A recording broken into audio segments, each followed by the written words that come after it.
Panguva ino achanopedza nguva baba vachidziva ndivo vakamirira nechimacheo nevamayuthi vachidziva vabhondo uya mutauro neungwanda hwari huri pano Zimbabwe waye makadiko nemudziya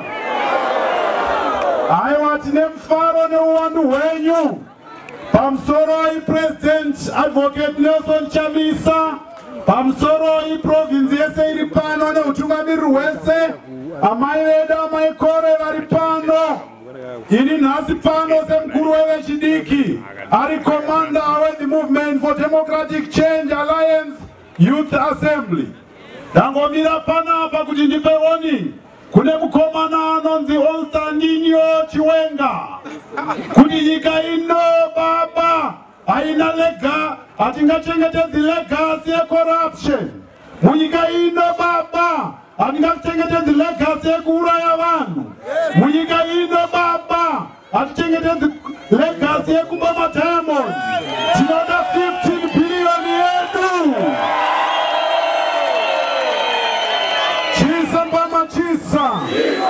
chisa mbamachisa yeshako atidi legacy yekudzvanyirira vanhu kana muchiti restore legacy muchireva restore legacy yezvaivepo aiwa bodo takonana chinjaiwe maitiro akwai yeshako vechidiki veZimbabwe vari pakati peda ipo vechidiki vari panzvimbo sumudzai maoko toni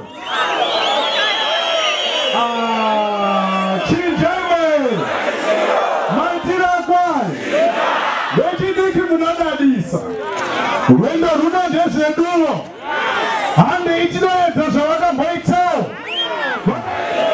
maitiro akwai vezvako ndozoti ndichipedzisa ndoti mune mugwakwe ndinozviziva vaive nembiri yekuvhulutsirwa vanhu vaive nembiri yekupodwa vanhu asi rwendo runo ndiri komanda vechidiki ini hakuitwe izvozvo hande kundovhota vana baba hande kundovhota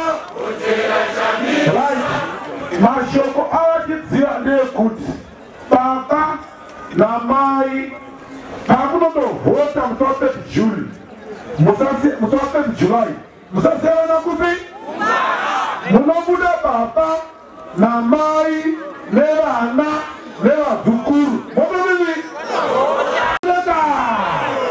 kansela MDC Alliance musanyanisa zvishona president kuti mesina kufundisa monidzingisa basa pana kudzimwa basa panovanhu kunyadzisa vakamureka tikati kansela MDC Alliance MP MDC Alliance President MDC Alliance hana kukuudzai ndatini musa 30 July tinovhotera MDC tiye hapasina ndizvoka ehe tatakasa tiuya kupesanisa nevamwe vangozvitiona MDC zvinoiko zvino ingori MDC Alliance nehama dzedu and Ali is a friend ndizvoka saka tiri kuti MDC panayo ndiyo MDC Alliance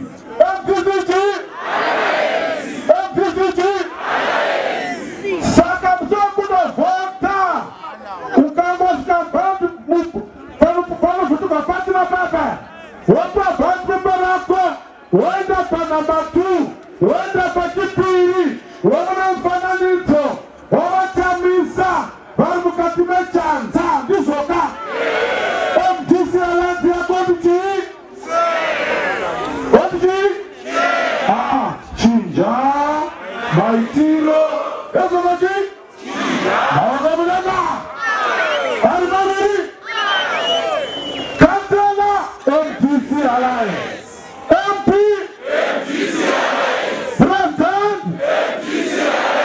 President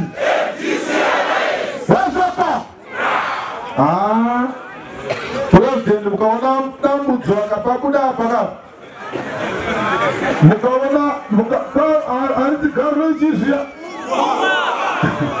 President, anti-mupa.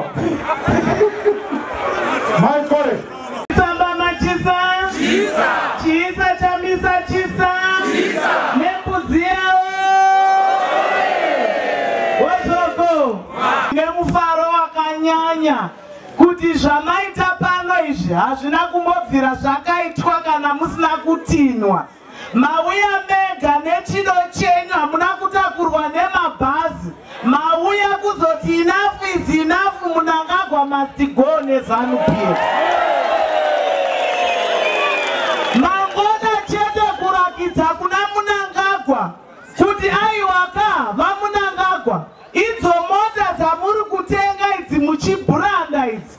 Dai manga makatora mari iyoyo mukaisa muzvipatara, vana veZimbabwe vairarama.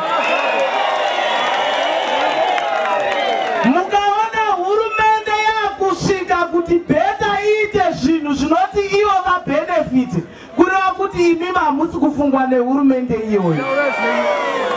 30 July ndiro zuva chete raunogona kuzvinunura nevana vako. Ndati panapa ndoda kuti musafunga kutyityidzirwa neZANU. Pandau yapo ndaona vari kupa vanhu chibage, weda chibage kana kuti iraisi. Regai ndikuudzei, kana zvichinge zvauya, torai raisi iri kubva kuChina, haisi iri yaMnangagwa, ndeyehurumende, torai mudye nevana wenyu. Come 30 July Chamisa ndiye muchavhotera. Ndoda kuti kumadzimai ari panapa, haudi kuudzwa zvakaipira ZANU. Paunovhura mukicheni mako munokuudza nhamo yawakapiwa naMnangagwa neZANU-PF. Paunotarisa mwana wako akapedza chikoro asina basa, ndo nhamo yeZANU yawakapiwa nayo iyoyo. Paunoenda kuchipatara uchinozvara, uchisvika kusina magetsi, uchifa, mwana wako achiitwa operation, kureva kuti iZANU chete yakonzeresa ipapo. Chisa baba chisa. Chisa chamisa chisa. Wozoko. Iyo hurumende yachamisa iyi ndiyo chete hurumende ichaita make sure kuti kana mudzimai ari kuzvara haafaniri kufa nehonzero yekushayikwa zvinhu muzvipatara. Nekuti uri kubarira Zimbabwe, uri kubhadharwa ndiwe iwe watopromota nation. Chisa baba chisa. Wozoko. Hurumende yavachamisa iyi ndiyo chete ichaziva kuti gogora kwegura vano Zimbabwe. Hurumende yaisa mapolicies ekuti kana mari makotoni mupiwe mari yenyu nenguva, kwete kurima hurumende yeZANU ichidya imi musingabenefiti. Iyo hurumende yavachamisa iyi ndiyo chete ichataridza kuti kana ukanzi vhenda basa rako nderei, kwete kuti tinongotambura tichingotengesa. Watengesa juice card hapana chabuda, mangwana mapurisa ekanzuro ako kudzinga, kwete muhurumende yavachamisa zvinenge zvisiriko izvozvo. Chisa bama chisa. Wozoko. Handingagari pasi ndisati ndakuyeuchidzai. ZANU inogona kuti makamboitirwe ina Chamisa. Ndiyo hurumende iyo iri kuda kupinda Chamisa iyi. Ndiyo hurumende yakati vatangira vari prime minister vakaudza shanduko muZimbabwe. Zvipatara zvakaita mushonga, mishikashika yakaita, dollar 42 yakaita because of Morgan Richard Shangirai. So kana yanga iri nzwisa ipapo, kana Chamisa president pasina zveZANU-PF, kureva kuti tadya tichiguta. Friday yega madzimai, let's pray for our president kuti kana pavanofamba vachengetedzwe nedenga. Come 30 July hatida anorova munhu. Mwari angoisa zvinhu zvinoita kuti tiite murunyararo. Vachamisa vaende kuState House. Mwari akuitire zvakanaka. Thank you very much. Tunotenda. 2019. Very good. Munogona zore maoko. Mr. President, atapedze kuva vanhu vese vari pano vanga vasina kumirira isu vanachibaya vakavakamirira muchetetano. Saka zvino zvamasvika purezidendi vedu, tinokukumbira purezidendi vedu kuchirwa cheucho iripoka.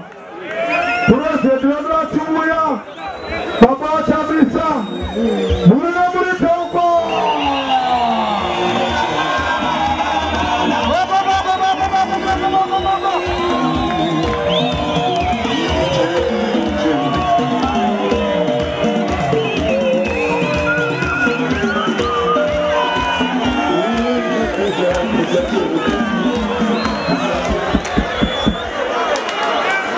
Mulenge murodo usiku pano pakugwe bana. Unati wakwenyu wakanyanya bana. Chimborowa ndija.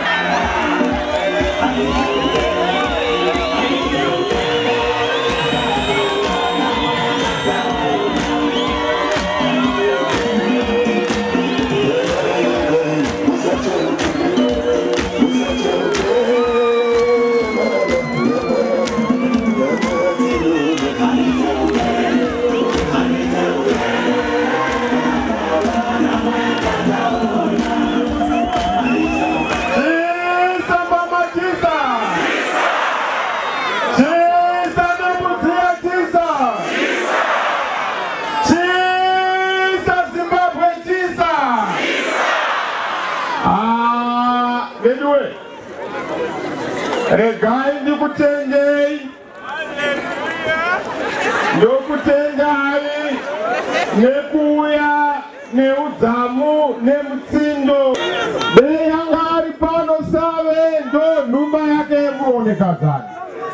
Dei afara zvikuru asi zvisinei. Baba vedu havako pano.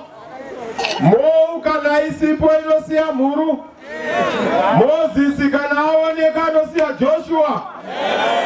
Iwo muti mukuru kana wadonha anosiya modzi. Modzi inotapira kunge muti wacho muridzi. Saka kana modya musaita wadzira tapirirwa inokuti ndomodzi inosiya.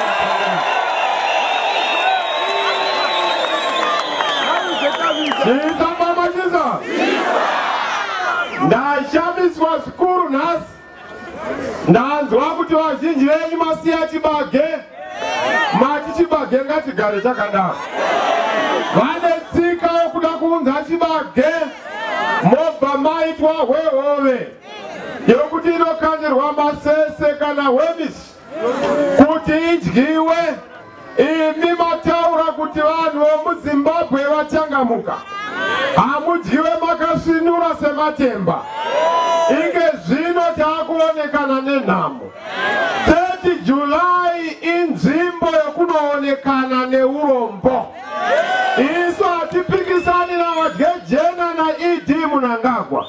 Havasiwo dambudziko redu, havasi vavengi vedu. Asi dambudziko redu inhamo, dambudziko redu inhamo, urombo, nzara, ndo zvatiri kurwisana nazvo. Asi kuti zvinhu izvozvo zvine masvikiro azvo. VaMnangagwa navadye-jena ndo masvikiro ekutambudzika.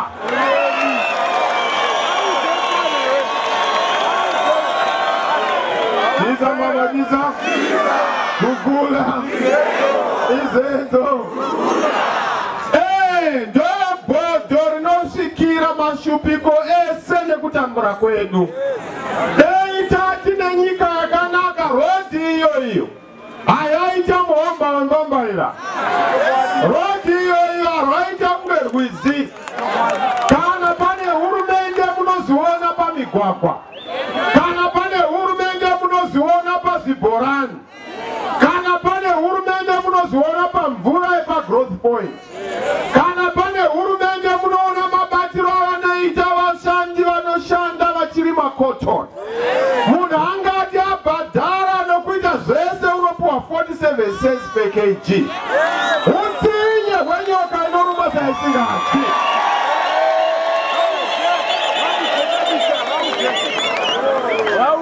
Asi haiwa tiri kuzviziva. Tauya kuzopedza dambudziko. Ndiregerere itatinonoke kusvika pano. Tanga tiri pasanyati. Haikona munhu anga aripo. Panga pane mavhu nemarara. Chembere chiri tsinda maizino. Maizino. Ndikati nyika yadirwa shuga mani. Kureva kuti nguva yacho yakwana. Hakuna anomisa nguva yechinhu chakwana. Mwari kana vati munyika ngamuve neshanduko hamumiswe. Ndiana iziziva kuti nhasi ndichitaura vamugabe vanenge vasipo. Ndiana iziziva kuti vamugabe vachamukirwa nemwana wavo munangavo. Ndiana iziziva kuti baba vachatorwa bedroom nemwana. Ndiana iziziva kuti mukuru wangu Tsvangira anenge asipo panenge pane mwana wake chamisa. Ndiana iziziva kuti gore rino ndo gore reshanduko. Ndiana iziziva kuti patiri kuenda kunovhota 30 July takuenda kunouya neindependence chaiyo chaiyo. Isa mamajisa kukula saka hai gore rino harisi vakutambana rakafanana na 1980. 1980 takaenda kunozvara mwana takazvara 1980 hatina kuzoti zvara bhinya. Makaita ana mbuya nyamukuta mukati mgoma wauya wabhemoza. Musikazini mukoma wauya bhati itsotsi. Auya kuzoba mari yenyu GMB. Auya kuzoba mari yenyu kukotoni. Auya kuzoba mari yenyu mumigwagwa. Auya kuzoba mari yenyu kumbeu. Auya kuzoba mufaro wenyu mudzimba. Ndosaka muchiona patiri nyika yedu 38 years tabva kuindependence. Tine 1 TV nyika yose. Chishamiso chokuti ndokufunda kwatakaita TV imwe. Nyika yose 38 years tine nyaya radio imwe chete. Nyika yose 38 years tine road dzichiri madust roads munyika mune vanhu vanozviti vatungamiri. 38 years tine nyika yokuti hatisati tagadzirisa nyaya yevarimi vedu kuti vapuwe goro rakakwana. Ike zvino ndakanzwa kuti vana Alliance vakanzi havafani kuita zvecotton. Yakungoitwa ne1 chete kuti vabire murimi wecotton. Izvozvo zviri kupera pano patirikuenda pana 31 July. Ndingamavachisa kukula. Aiwa uri mugokwe wogoita nhamo mune cotton. Cotton inodikwa nyika yose. Pasi rose rokuti nakwini unenge akapfeka cotton. Yokuti nemapostori akapfeka cotton. Naticha wakapfeka cotton. Natrump wakapfeka cotton. Kwava ikoko hakuna cotton. Muno tine cotton. Tinorima cotton mugokwe. Toita varombo tine cotton. Ndopatinoda kugadzirisa kuti wese anorima cotton unofana kuva nembovha yemufaro. Ndingamavachisa kukula izenzo. Zvino ndinozviziva kuti kwatakuenda ike zvino haisi nyore kuti ndakatakura mutoro ndomuziva. Vhiki yapera ndandiri kubhinga kuwange Vikfall. Wakangoti mufaro wakazara nyika yose. Ende vanhu vari kuti gore rino tinopedzerana nemunhu. Vari kuti gore rino. Vari kuti gore rino. Iro rino. Now, vakanyoresa kuvhota. Ero basa. Basa ratinaro kusavhiringidzika mapinda mukuballot. Basa ratinaro nderekushinga nokuti vanhu vatinotamba navo matsotsi. ZANU-PF ine dambudziko. Dambudziko rayo nderekuti inobatwa nemadhimoni ayo kana yabatwa zvinowisira mvura. Vanotanga kuda kurova vanhu, vanoda kubvundusira vanhu, vanoda kukanganisa vanhu. Chakatanga ndo chakachenjedza. Chero zvikaoma sei tasarirwa nemazuva mashoma. 34 days kuti tiende kunopedza dambudziko. 34 days kuti tiende kunotanda chikwambo chiri mumusha. Chikwambo chaita mumba medu mushaikwe tsvigiri, mushaikwe mafuta,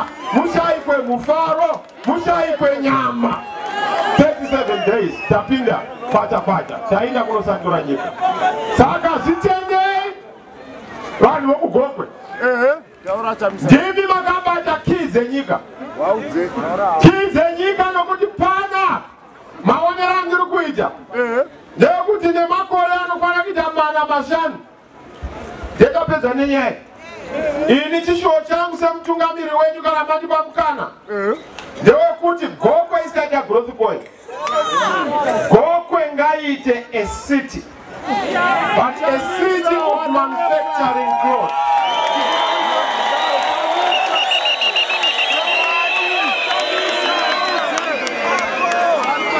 Aiwaka chinonita chisachi chizamba machisa kukula.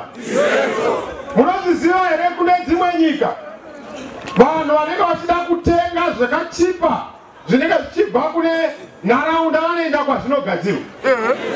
Muno muitinodaira kuti tikagadzira belt repasanyati Gokwe pano tonopinda kana kunana Bhinga kunana Lusulu toita region yekugadzirisa kuti pange pachiitwa cotton kupera. Cotton yaitwa haibudi munyika muno isati yagadzirwa. Inotogadzira micheka totengesa iri micheka. VekuIndia vouya kuzotenga mucheka muGokwe. VekuUK vouya kuzotenga mucheka muGokwe. VekuAmerica vouya kuzotenga mucheka muGokwe. Tovati hello, how are you? How much do you want to buy it for? Muno muGokwe.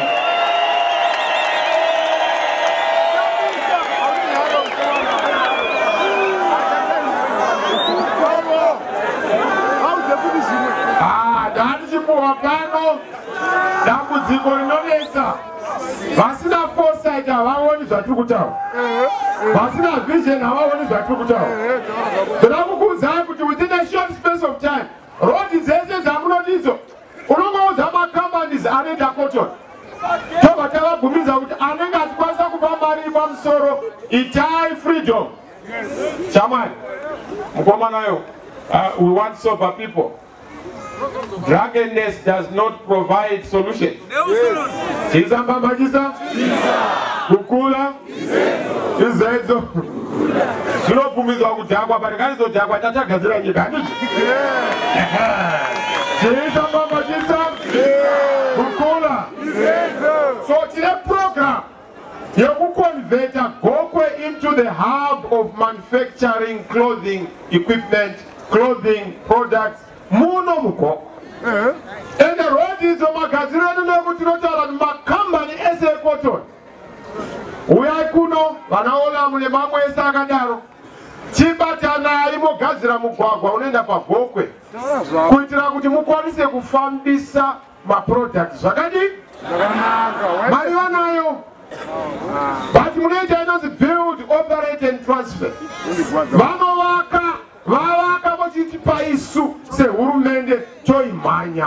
Gokwe yoita mutakunanzva. Hamunema ndiri kuona midhuri iri kukwira mudenga inenge ichigara maofisi makuru vanhu vachitenga cotton, mafactory akapenga kwete vana power cells dzakudhara, but manew factories vanoita manufacture clothes. Vanoda kutenga magarments voyachitengera kuno, vanoda kutenga masuti votengera kuno. Handizve ndokwatakuda kuendesa nyika, but kuti tisvike ikoko vanoda plan. Vanoda plan haibve kumadharangwa. Mudhara Mnangagwa aro basaka. We must thank Mnangagwa for his contribution to liberation struggle. Nana Mugabe vakaita basa pavo. Hakuna munhu anoita hero yema struggles maviri. Tofana kuzorodza madhara kwete kuti swapana anachamisa tiri pasi pemuti madhara kabata gejo. Musha unoita chipini nyika ikasafamba zvakanaka.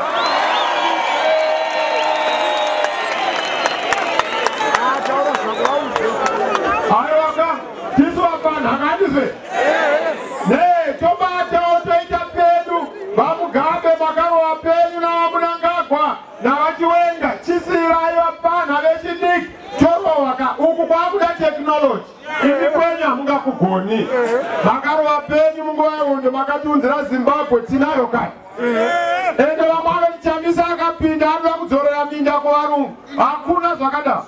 land is not going to be reversed in terms of land reform. What we are even going to do is to make a comprehensive agrarian reform, not just land reform. To make sure kwa urigo kotakupa title deed, kwa urigo kotakupa mali, kwa urigo kotakupa zikoro, kwa urigo kotakupa kutikana walima, wanakupa hilo wako. Saka Gokwe, nyayo kuti munojambula mvura kuno. We want to make Gokwe a green belt. How do we do that? Todakita ma irrigation schemes mama akatangwa kudara. Asata ikwa executed. Toita madamu akawanda anochengeta mvura gore rose. Panona mvura tochengeta mvura. Akaitwa silte tobisa siltation iya. Toita disilt mademu edu. Vanhu waziva kuti gore rega ukatarisa uko green, ukatarisa mbama ako green, ukatarisa mauri green, ukatarisa murume green, ukatarisa mukazi green. Green.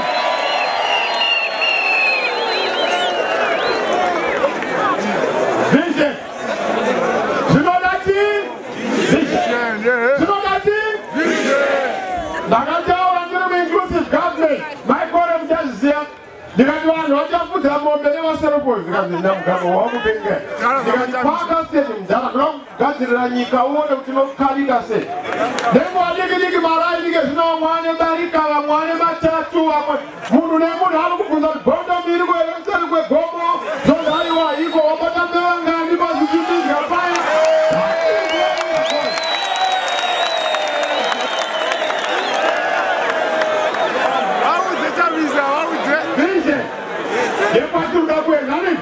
By 2023, Zimbabwe inofana kunge yava chidadiso chepasi rose. Todzokera paya pekuti beef yedu yaenda kuEurope. Todzokera paya kuti atina the best habituals muno munyika. Todzokera paya pekuti pizi yaidyiwa kuEurope yanga iri pizi dzedu. Todzokera paya pekuti magrepe aikudhakisa vanhu waini kuFrance anga ari edu. Todzokera paya pekuti cotton inonge ichitengwa mucheka unodadisa ndeyedu. We are able to go back there. But you know, say 5 things. Five what? Number 1, katikati nyaya government. Tigadzirisa tibvise mupero wapinda muhurumende. Tounza vision kuhurumende. Kwete kuita kwamukoma idi wokuti tinongotonga tichigotonga. Unotongei munhu akuzere mhepo.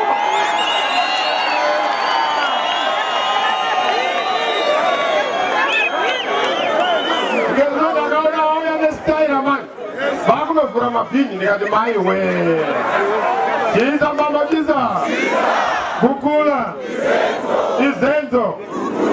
Saka zvatinoda amadzanyiwa toda kugadzirisa government. Maminista edu isu hatisingamboita maminista akawanda 15 anenge akwana. Ende pa 15 ipapa hatibvumidze kuti kana tadaro tinoita minista anoba mari. Zvekuti munhu anoba kana danda tsotsi semamwe ma-MP anouya kuno mugovernment medu hatibvumezo. Ini ndinokurova mangwanani kwanani. Handina chemunhu, handina bakatwa kana museve, handina wandakauraya, handina wandakadira seni. Ndiri kuuya nemaoko akachena. Ndosaka ndichiti hakugoneke kuti chikorobho chigozvigeza. Vamunangagwa vakazvigezi. Panotoda mutsvairo wakaita seuno anoita kuti nyika ifambe zvakadii. Saka ndinokutendai kuti patakuenda apa tikunogadzira nyika. Iye ndakamudza ndikati mudhara munangagwa ngatingowirirana. Dei wangorizaina wongoti veduwe ini chamisa handichazvigona wongonyipa toregera zvimwe zvese togadzira nyika. Iye unakirwa nokuti penjeni yake ndinomupa yose. Mugabe ndinomupa penjeni yake yose. Kana ndakuda kuti pambena kuti madhara angu paya makarasika papi ndo handidi kuti rasike pamairasika. Kana maifamba so indoinda so. Kana mairova matama enzira indinofamba ndakarurama. Zvinoita hurumende. Ushe madzoro hunoravadzanwa. Hausi ushe hwekuti unoda kurambira uri wega. Governance. Tiripa governance ipapa toda kuti over power. Gokwe inofarangwa nemagovernment offices. Hamufani kuenda kukwekwa, hamufani kuenda kuchinhoya, hamufani kuenda kukano kana kuHarare kunotora mapassport. Mapassport anofana kutorwa paNembudziya.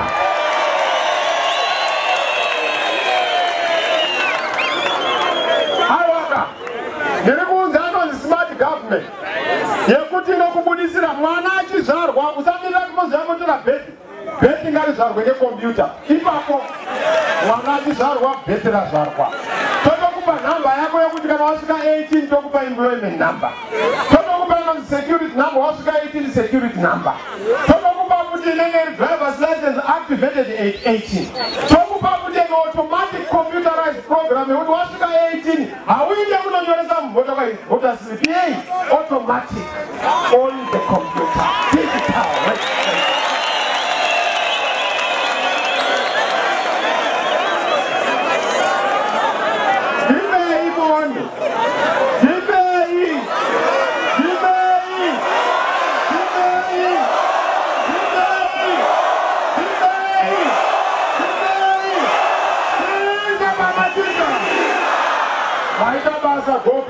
That is the governance program yedu. Zataura nyaya corruption, zataura nyaya devolution.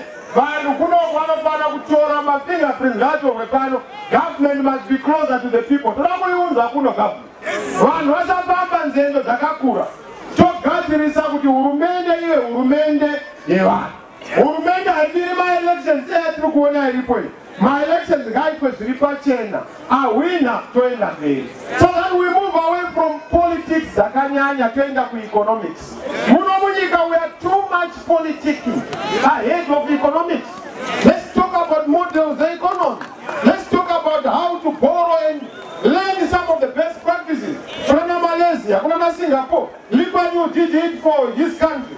Vana Mahathir vakazvita for their country. Vana Lincoln vakazvita for their country. Why can't we DDT? Chirungu chachinotimba. Why can't we DDT? Chiza mama chiza. Kukula. Izenzo. Tapedza cabinet. Vakumadzishe. Yakatara ngati madzishe nevasabhuku farai. Ndavatora kukanjira sabhuku naishe unofana kuwana kusumudzirwa. Asi chokutanga chatoda kuchinja nechekuti hakuna hurumende chagadza ishe. Ishe unogadzwa nedzinza rake netsika dzavo. Tovabudisa mupolitics. Sabhuku ngaaite zvenyika. Ndozvandachotaura zvangu mudhara chikora. Ndikati mudhara chikora pavillage pango transformer ndichingopinda muna August chikora. Heyo transformer. Iza baba jiza. Akwesira continente. Munoti mirome yakura haiwiri pata cheva doko haibotsi. Manje tinodarwa gemu zvapera. Nyika yadirwa shuga munhu wotapirirwa.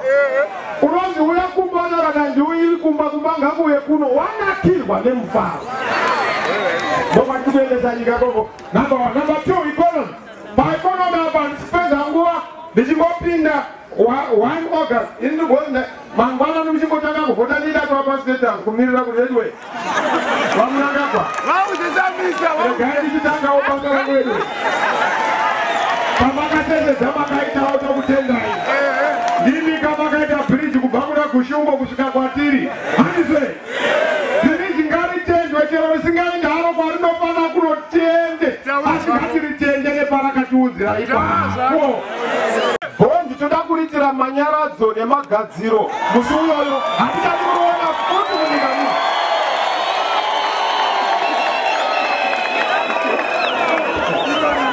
Toita sei tabvisa bondi tataura kuti akuda kuunza US dollar rand mapula kwenguva diki tichigadzirisa production agriculture mining tourism nereal estate yedu kuitira kuti tive nemari dzokune dzimwe nyika dzichiuya muno. Tobva taisa Zimbabwean dollar based on productivity, entrepreneurship, skills transfer, technology transfer. Torova muntakunanza wedollar remote power.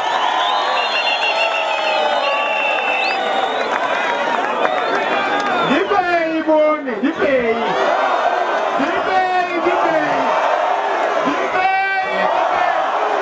Jenza baba jenza. Tapeza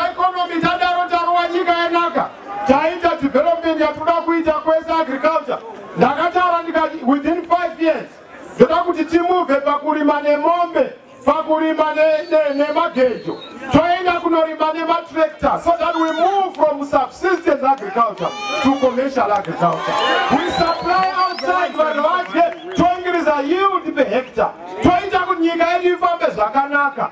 Murimi orima zvakanaka neno smart agriculture. Kwene zvepati asi zvemurimi anorima ngapuwe implements dzinobva kuhurumende, so that we are able to raise our yield. Tandaro toenda non smart agriculture. Toenda tractor per village, if not tractors per village. Kana tigona kutenga mota dzemacampaigns nezvekunyora kuti meya wadye jena, why can't we buy matractor anorimira vanhu kuti vagute kwete zvekupambena munhu? Izenzo tine urongwa maruombo vanamai ndozvati matakura nekurarama nekutakura mugomo pamusoro, motakura shinda rehuni, moenda kunotakura mwana, moenda kugarden, mobikira muri. Dambudziko iro toda kuita lighten the burden yemadzimai mumaruwa. Tine program inonzi development of and urbanization of rural areas, DURA, ndo the acronym yacho. Tiri kuuya nemagetsi, touya nemvura, toda kuuya nenyaya yetsinga dzese dzinoita kuti zvifambe migwagwa, toita kuti mumagarden toisa modern garden programs ekuti mune mutirova drip irrigation. That's why ndakataura kuti in my dispensation Israel is going to be very important, because vane technology yaenda kumberi in that regard. Kuko vanhu vakomana hwe mundibatsire goko yese toda kuti vanhu magarden vanhu vange vane chikafu 24/7. Munoona kuti we transform my lives, because without rural areas we are not going to transform our country.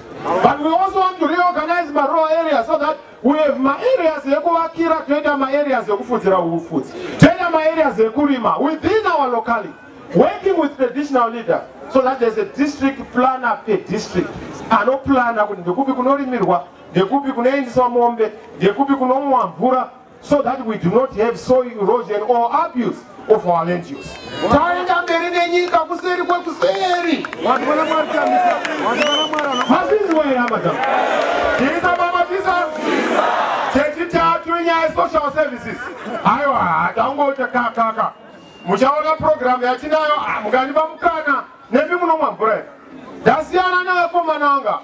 Hiro renyika unoda kunoritira mpati kupora kuti biro yezati.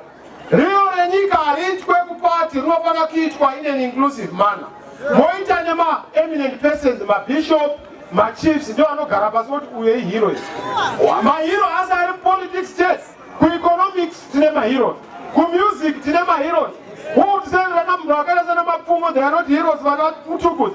They have managed to serve their country. They must be given what is called a patriotism badge or a heroism badge. Ndoko tiri kuenda iko. Vakatamba bhora zvinomwisa mvura anachunga, patriotism badge. Vakarima zvakanakira nyika mugokwe, patriotism badge. That is where we are taking the country. Kwete kulimita nyaya yokuti anenge ari hero ndiani. Politicians are not the only heroes. And the ZANU-PF people are not the only heroes. ZANU ibatu rakangofana nekereke. Inomozi wapusa inopfuura totoenda kujachi nyika yoramba ichienda kupi.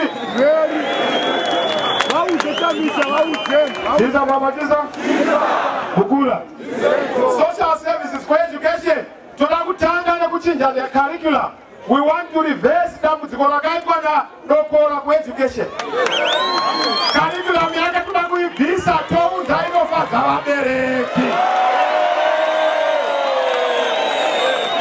Todzorera kunamatwa kwaMwari mumakereke, scripture yenyu yodzokera, Bible reading yodzokera. Chisa mama chisa. Teacher anofana kuva nemari inoitira kuti munhu anzi teacher. In my government I hope to have private sector ichitotizwa nevanhu vachiuya kupublic sector. Vashandi vehurumende ndo vanofana kunge vachishaina nekutambira mari. Uri teacher uchadakirwa zvokuti wakuvhura fanda unofana kuona kuti hurumende yashanduka. Hurumende inobhangara kuti kwaane hurumende itsva. Dumbu ndo inobhangara kuti kwaane hurumende itsva. Chikoro ndo chinobhangara muclassroom munobhangara kuti kwaane hurumende itsva. Makuona machoko asingaperi, mabhuku asingaperi, makuona zvinhu zvichidakirwa.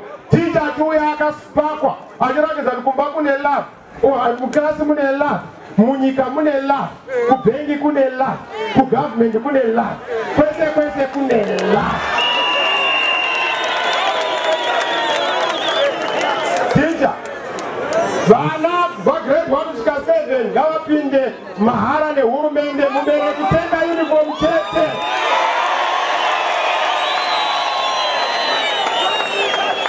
From 1 to 6 years, maakubhadhara. Taenda kuuniversity yokugamba topa mwana loan, topa mwana grant. Handiti? Aiwa mari tinayo yakati ti, vhuri nemariro. Cotton tinayo, tine 60 minerals. Kunoku wanasemwa. Zoramu wasumudza dzenda wanadusuru. Dzosumuka migodhi. Toti vakomana isaitara, kunosvika pakuruda kuenda.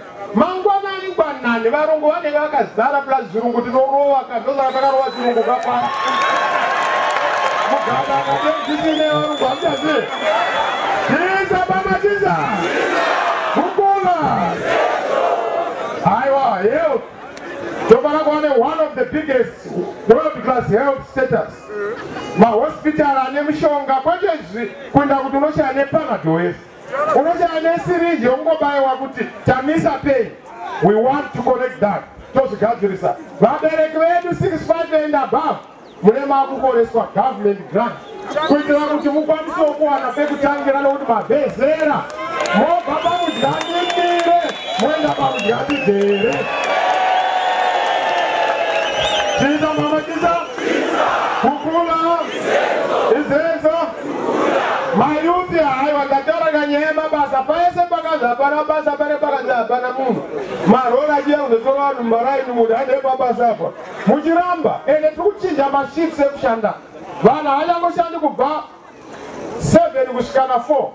Takita double shift. Because nyika yatimu yakabaiwa. Kusvika taita catch up with other countries. Wana South Africa tuwapana nana Botswana. Taro wanyika vanhu vese vakakuya kuzofudza mombe muno veku South Africa. Veku Europe vachinda kunosuka mafresh. Vanenge vachanda mugarden vari voku India.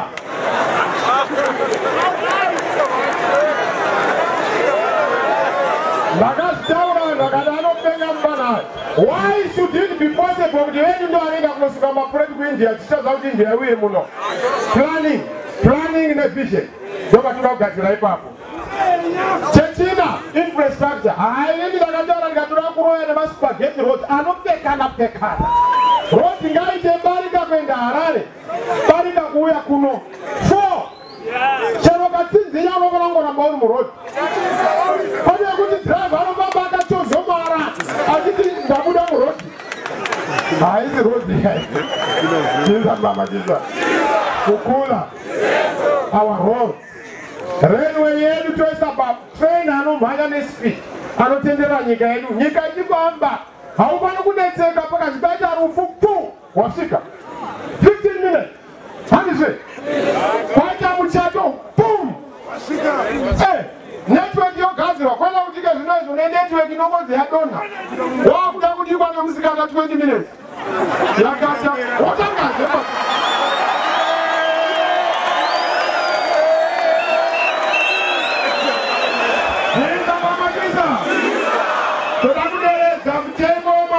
Tunakudereza mtengo wemafoni. Pavana ivokesa varutorwa ma 30% commission. Toda kuzvibvisa izvozvo munhu ngaiwane mari yake real value, real time. Chokupedzisira nyaya yemarights, kodzero dzemadzimai, kodzero dzemayuthi, kodzero dzevana, izvo tichazvigadzirisa zvinhu zvichifamba. Tadaro nyika yanaka. Ende inonaka sei? Toenda kunovhota. Vazhinji muri tinobirwa election, don't worry. Takavhura maziso, takaudza kuti ndembotamba musotakadii. Ende tine pinjisi kunzeve, apa takarovera mbambo pamuswe, ende padumbu takabata zvokubata zviya. Wejuru tinoita hokuruma, hatisiye musoro, tinotoramba takarumba kusvika zvanaka. Vanhu vakaudza vakati handei gete to gete. Pagedhi hapana munhu. Ike zvino mudhara mugaba hapo kandi anga ari kipa. Ndokuoisa nemusana kana negotsi chairo. Iza mbambatiza. Bukula. Gokwe. Gamuchirai zvitsva. Gokwe. gamuchirai zvitsva. Gokwe, gamuchirai zvitsva. Onai shanduko inobatika. Makaona zvatakaita pa-inclusive government. Toda kukupa mhai, dzokororo ine simba. Toda kukupa mhai, dzokororo ine simba. Tombokudzokorora but tavatega muforo unorimwa nemombe nomombe wakasiyana neunorimwa nedhongi nemombe. Dhongi rezanu kana zvaribata rinorara muforo, but isu kana tatega MDC Alliance one time, victory is certain. God must bless you. Towina, tomirira kuziva kuti mimba yakuda kunoponwa. Musi wa 30 July mwana ari kuponwa. Mwana mutsva achashandira nyika. Mwana mutsva achapa mabasa kunyika. Mwana mutsva achapa mufaro kunyika. Mwana mutsva achapa mukana kunyika. Mwana mutsva achapa budiriro kunyika. Mwana mutsva achapa dzidzo kwamuri neutano kwamuri. Mwana mutsva achakudzorerai vabereki vakaenda kunze kwenyika. Vachadzoka varungu vatakadzinga. Vachadzoka kuti vashandire isu. Vachishandawo mudzimba dzedu tiri vari kumusoro-soro. Jesus mama Jesus. Banane nharwe. Banane nharwe. Gargoere kana kuti chamisa. Gargoere kana kuti chamisa. Jesus mama Jesus. Aina ndizogoli kuti mukuru wenyika mugwaka.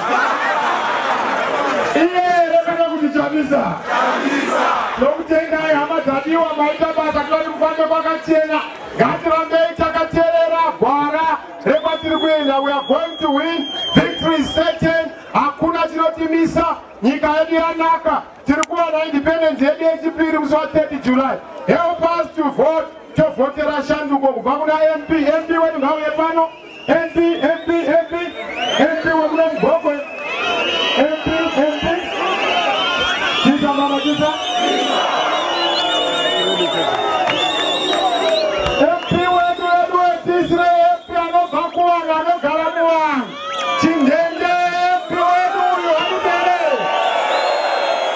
Maita basa, ndokusira basa.